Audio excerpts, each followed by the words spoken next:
പ്രേക്ഷകർക്ക് പ്രിയപ്പെട്ട ഗായികയാണ് റിമി ടോമി. ഗായിക എന്നതിനൊപ്പം മികച്ച എൻ്റർടൈനർ കൂടിയായി റിമി ടോമി വളരെ പെട്ടെന്നാണ് കരിയറിൽ ശ്രദ്ധിക്കപ്പെട്ടത്.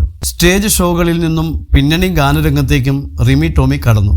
ടെലിവിഷൻ ഷോ അവതാരകർക്കിടയിൽ റിമി എന്നും വ്യത്യസ്തയായി. ഈ കാലയളവിനിടെ റിമിയുടെ ലുക്കിൽ വന്ന മാറ്റങ്ങളും ഏറെയാണ്. വണ്ണം കുറച്ച റിമി ഇന്ന് ഫിറ്റ്നസ്സിന് ശ്രദ്ധ നൽകുന്നുണ്ട്. റിമിയുടെ ട്രാൻസ്ഫോർമേഷൻ പലർക്കും അത്ഭുതമാണ്. അത്രമാത്രം മാറ്റം ഗായികയ്ക്ക് വന്നിട്ടുണ്ട്. തൻ്റെ വർക്കൗട്ട്, ഡയറ്റിംഗ് വീഡിയോകൾ റിമി സോഷ്യൽ മീഡിയയിൽ പങ്കുവയ്ക്കാറുണ്ട്. ഇപ്പോഴിതാ തൻ്റെ വർക്കൗട്ടിനെ കുറിച്ച് സംസാരിക്കുകയാണ് റിമി ടോമി. ഫ്ലവേഴ്സ് ടിവിയിലാണ് പ്രതികരണം.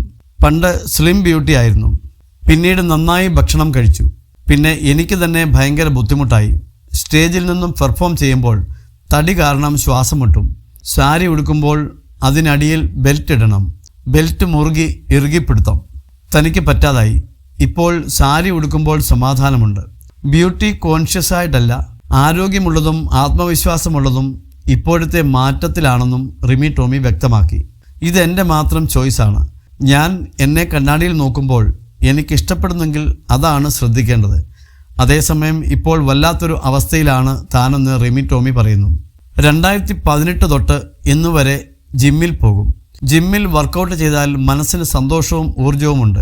പോയില്ലെങ്കിൽ രാത്രി കിടന്നുറങ്ങാൻ പറ്റാത്ത അവസ്ഥയുമുണ്ട്. പക്ഷേ ഇപ്പോൾ ഒരു വല്ലാത്ത അവസ്ഥയിലിരിക്കുകയാണ് ഞാൻ. സത്യം പറഞ്ഞാൽ മൈക്ക് പിടിക്കാൻ പോലും പറ്റുന്നില്ല. ജിമ്മിൽ പോയി വെയിറ്റ് എടുത്തിട്ടാണെന്ന് എല്ലാവരും കളിയാക്കും. പക്ഷേ ഇപ്പോൾ തനിക്ക് പറ്റിയത് ജിമ്മിൽ വെച്ച് പറ്റിയതല്ലെന്നും റിമി ടോമി പറയുന്നു. ഞാൻ വീട്ടിൽ മമ്മിയെപ്പോലും എടുത്തു പൊക്കും. ആരോഗ്യമുണ്ടെന്ന് കുറച്ച് അഹങ്കാരമുണ്ട്. എൻ്റെ കൂടെയുള്ള ചേച്ചിയുടെ ബാഗ് ഞാൻ ഒറ്റ കൈകൊണ്ട് എടുത്തു വയ്ക്കും. യാത്ര ചെയ്യുമ്പോൾ ലഗേജുകൾ എടുത്തു വയ്ക്കും. കൂടെ വർക്ക് ചെയ്യുന്ന 2 മേക്കപ്പ് ആർട്ടിസ്റ്റുകളുണ്ട്. ഒരാളെ നിലത്ത് വെച്ച് അടുത്തയാളെ എടുത്തതേ എനിക്ക് ഓർമ്മയുള്ളൂ. പിന്നെ ഞാൻ ആസ്റ്റർ മെഡിസിറ്റിയിലായിരുന്നു. എടുത്തു പൊക്കിയപ്പോൾ കഴുത്തുളുക്കിപ്പോയി. പിന്നെ ഇതും വച്ച് താൻ വർക്കൗട്ട് ചെയ്തെന്നും റിമി ടോമി വ്യക്തമാക്കി. ടെലിവിഷൻ ഷോകളിൽ നിറസാന്നിധ്യമാണ് റിമി ടോമി എന്ന് എല്ലാവരും പറയും. റിമിയുടെ തമാശകൾ സോഷ്യൽ മീഡിയയിൽ വൈറലാണ്. 2 സിനിമകളിൽ അഭിനയിച്ചെങ്കിലും പിന്നീട് താരം സിനിമകൾ ചെയ്തില്ല. 5 സുന്ദരികൾ, തിങ്കൾ മുതൽ വെള്ളി വരെ എന്നീ സിനിമകളിലാണ് റിമി അഭിനയിച്ചത്.